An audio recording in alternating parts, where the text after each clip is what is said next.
مش كل رحلة محتاجة ناس في الصورة. في أماكن جمالها لوحده بيتكلم. بحر قدامك على الآخر، رملة نضيفة، وهدوء يخليك تفصل عن الدنيا كلها. دي البرازيل، ودي رحلة حقيقية. الشاطئ هنا مفتوح للجميع، مجاني، من غير تذاكر، من غير حواجز. حق لكل إنسان، مواطن أو مقيم أو زائر. وده مش بحر وبس، ده نظام حياة. الخدمات العامة هنا حق للجميع، مش ميزة ولا استثناء. تنظيم آمن واحترام للإنسان. البرازيل بلد بتفهم يعني إيه تعيش بكرامة. تعليم، صحة، مواصلات، حقوق أساسية مكفولة.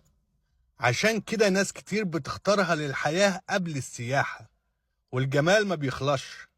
طبيعة متنوعة، مساحات مفتوحة، ومدن عايشة على انسجام مع البحر.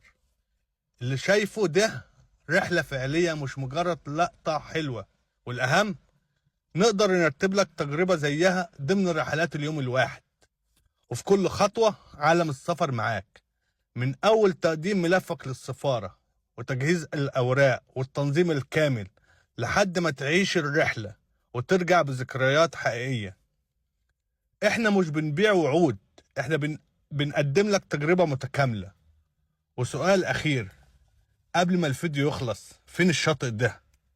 لو حابب تعرف اكتب تعليق، وخليك متابع عالم السفر.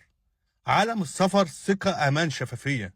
بنقدم ملفك للسفارة، تجهيز ملفك ومراجعته.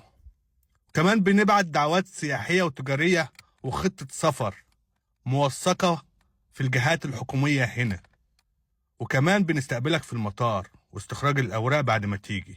عالم السفر ثقة، أمان، شفافية. تحياتي للجميع. تواصل معنا على الواتساب اللي ظاهر على الشاشة.